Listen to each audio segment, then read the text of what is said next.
د بلخ ولایت د اطلاعات او کلتور ریاست د نوي رئیس د پیژندنې په مراسمو کې د دغه ولایت د کارکونکو اداري رئیس د بلخ ولایت مقام ویاند او دغه راز یو شمېر نورو ځایي مسؤلینو ګډون کړی و. د دغه ادارې پخوانی رئیس د خپلو خبرو په ترڅ کې د اسلامي امارت په بدنه کې بدلون یو اصل وباله او د ټولنیز عدالت د تامین او د اسلامي امارت د موخو د پیاوړتیا لپاره د هر ډول خدمت ژمنه وکړه. نوموړي دغه راز د اطلاعات او کلتور له ټولو کارکونکو څخه وغوښتل ترڅو د دغه ریاست له نوي رئیس سره پوره همکاري وکړي. موږ څه د پاسه 3 کاله بلخ ولایت کې مسؤلیت وو او نوی مسؤلیت مو د هیواد پلازمینه کابل کې د جهادي ارزښتونو د ساتنې لوی ریاست او خوشحاله یو چې 3 کاله مو د خپلو بلخي وروڼو سره په ډېر صمیمیت او اخلاص او محبت باندې خدمت وکړي. دا چې د بلخ ولایت ولسونه متدین دي،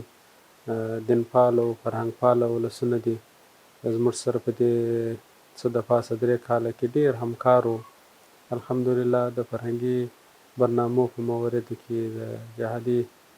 خاطراتو د راټولېدو، همداراز د لرغونو سیمو د ساتنې په برخه کې د غونډو مجالسو ناستو او په ټوله کې د ټولو فرهنګي مواردو په برخه کې الحمدلله بلخ کې ډېر زیات کار وسو. د بلخ ولایت د کارکونکو اداري رئیس د بلخ د اطلاعات او کلتور په ریاست کې د پخوانی رئیس له نه ستړي کېدونکو هلو ځلو څخه د ستاینې ترڅنګ یې د نوي رئیس د ټاکنې مکتوب ولوست او نوموړي ته یې په ورسپارل شوو چارو کې د الله تعالی له دربار څخه د بریالیتوب هیله وکړه. تقرر مولوی محمود الله زرار سابق مدیر عمومی خدمات مقام ولایت کندهار به حیث رئیس اطلاعات و فرهنگ ولایت بلخ بر اساس پیدوی شماره 749 29 423 مدیریت عمومی استخدام ولایتی امارت استخدام مقام محترم وزارت اطلاعات و فرهنگ و حکمی 3085 12 6 446 مطابق مقام عالی رئاسة الوزراء امارت اسلامی افغانستان ذریعة از تقرر محترم مولوی محمود الله زرار فرزند ملا محمد سابق مدیر عمومی خدمات مقام ولایت کندهار در بس دوم به حیث رئیس اطلاعات و فرهنگ ولایت بلخ غرض اجراهی گاهی و اجرات لازمه به شما و مراجع زراعت اخبار گردید. زراعه کاپی نامه هذا از مقام محترم ولایت کندهار تقاضامندیم تعیین مخبر موصوب را اوصلا ترتیب و بعد از امضای و مهر غرض اجرای معاشات اش به این ولایت ارسال نمایند. با احترام الحاج محمد یوسف پوپا والی بلخ.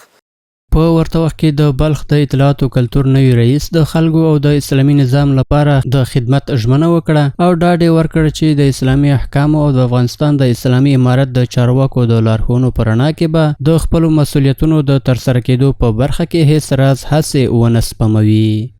نه مې بیا په بلخ ولایت مقام کې د خدمت غوښتنه کړې ده چې په کم بخش کې باید زه خدمت وکړم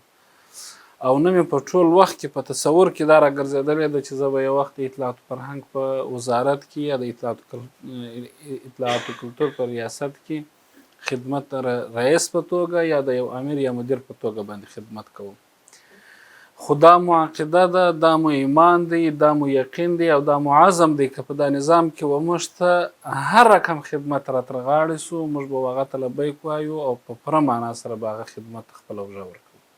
د یادونې وړ ده چې له دې وړاندې مولوي ذبیح الله نوراني د دغه ریاست مشري پر غاړه وه چې د کلتوري، علمي او څېړنیزو پروګرامونو د پیاوړتیا په برخه کې د پام وړ کارونه ترسره کړي دي.